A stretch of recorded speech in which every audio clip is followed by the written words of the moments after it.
Hello everyone. तो कैसे हैं आप सभी? I hope you all are fit and fine. तो मैं आपकी दोस्त हाजिर हूँ एक नई हॉरर मूवी के साथ। तो चलिए शुरू करते हैं। एक अजीब सा गांव जहाँ एक बहुत अजीब सी बीमारी लोग अपने होश खो रहे थे। पर क्या ये सिर्फ एक इन्फेक्शन है या फिर कोई पुराना श्राप?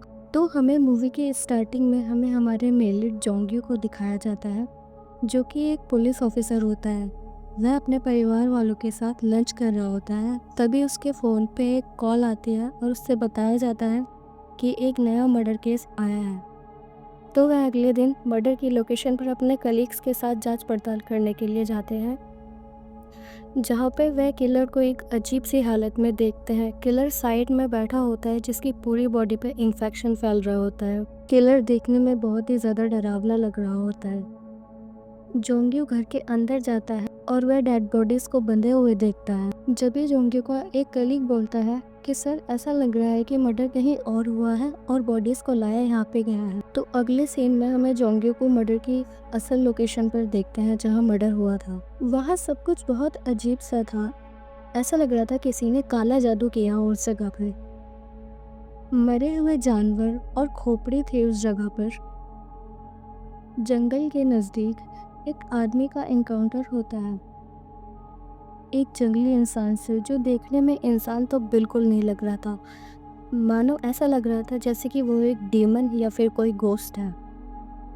जोंग्यू का एक कलीग कहता है कि गांव वालों का मानना था कि ये सारे कत्ल एक जापानीज आदमी के द्वारा किए जा रहे हैं।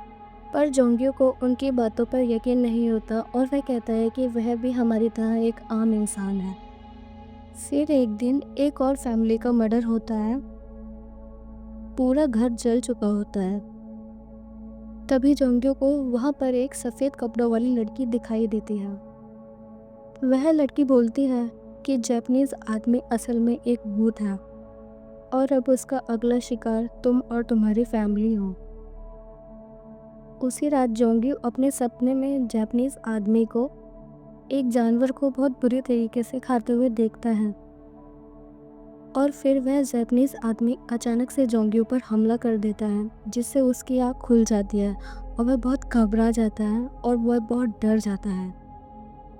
तो अगले सीन में हमें जोंग्यू की बेटी को दिखाया जाता है, जो कि बीमार पड़ चुकी होती है। उसकी माँ कहती है कि इस पर किसी भूत का साया है। अगले सीन में हमें उनके घर पर एक समन को दिखाया जाता है, जो कहती है कि इस बच्ची पर जापानीज आदमी का साया है। समन कहती है, या तो आप जापानीज आदमी को मार दो या तो फिर मुझे रिचुअल करने दो।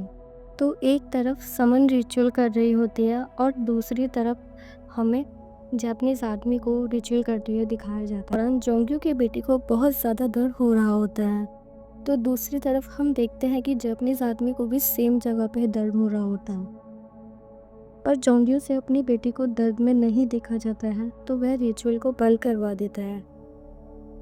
जापानीज आदमी को बहुत ज़्यादा दर्द हो रहा होता है और जब भी उसे एक सफ़ेद कपड़ों वाली लड़की दिखाई देती है, जो उस जापानीज आदमी को बहुत ज़्यादा डरा देती है। और यहाँ हमें पता चलता है कि जापानीज आदमी उस सफ़ेद कपड़ों वाली औरत से बहुत ज़्यादा डरता है।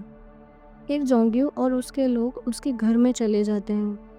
वहाँ पर उन्हें एक ज़ॉम्बी जैसा दिखने वाला आदमी मिलता है और जब भी वो प्रीस्ट पे हमला कर देता है। जोंग्यू फिर से उस जापानीज आदमी को ढूंढने जाता है, लेकिन उसे सफ़ेद कपड़ों वाली लड़की रोक देती है। पर जोंग्यू अपने बेटे की खातिर अंदर चला जाता है। फिर जोंग्यू के पास समन का कॉल आता है और समन कहती है कि तुमने बहुत बड़ी गलती कर दी है। असल में तो जापानीज आदमी बुरा नहीं है, बल्कि वह सफ़ेद कपड़ों वाली लड़की बुरी है। असल में वह लड़की ब्लैक मैजिक करती है। असल में तो जापानीज आदमी ही लोगों को उस लड़की से बचा रहा था। जब भी समय से प्रीस्ट उस जापानीज आदमी को एक केव से ढूंढ लेता है, जब भी हमें जापानीज आदमी का असल रूप दिखाया जाता है। शैतान के जैसा सिर पर दो बड़े बड़े सींग और भयानक लाल आंखें, जो कि जापानीज आदमी को बहुत ज़्यादा डरावना बना देती हो। दूसरी तरफ जोंग्यू की बेटी ह्यूजिन बहुत ज़्यादा मात्रा में फिश खा रही होती हो और अपनी माँ को बहुत बुरी तरीके से घूर के देख रही होती है। और अगले सीन में वह अपनी माँ पर जानलेवा हमला कर देती है, जिससे उसकी माँ की उसी वक्त मृत्यु हो जाती है।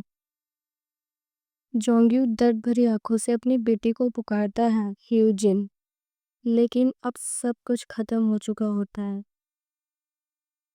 जब भी हमें मूवी का क्लाइमेक्स दिखाया जाता है और शमन अंदर आता है, जहाँ वो देखता है कि घर के सारे लोग मरे पड़े होते हैं, वो फोटो खींचता है और फोटो खींचते वक्त एक बॉक्स गिरता है जिसमें उन सभी लोगों की फोटो थी जिनको जापानीज आदमी द्वारा मारा गया था। और दोस्तों, यहाँ पे खुलता है मूवी का सबसे बड़ा राज। हमें बताया जाता है कि शमन भी जापानीज आदमी के साथ मिला हुआ था। हकीकत में तो सफ़ेद कपड़ों वाली लड़की लोगों को जापानीज आदमी से बचा रही होती है, पर समन की बातों पर यकीन करने से जोंग्यो और उसका पूरा परिवार मर जाता और इसी सीन को दिखाते हुए मूवी का एंड हो जाता है। और मूवी की एंड में जीत शैतान की होती है, क्योंकि लोग कभी अपने असली दोस्त को पहचान ही नहीं पाते, जिससे वे बहुत बड़ी मुसीबत में फंस जाते हैं। सो आई होप आप सभी को मेरी एक्सप्लेनेशन पसंद आई होगी। ऐसी ही और हॉरर मूवी के लिए मुझे सब्सक्राइब करें, लाइक करें और शेयर करें। Thank you so much. तो मिलते हैं ऐसे ही एक खतरनाक हॉरर मूवी के साथ।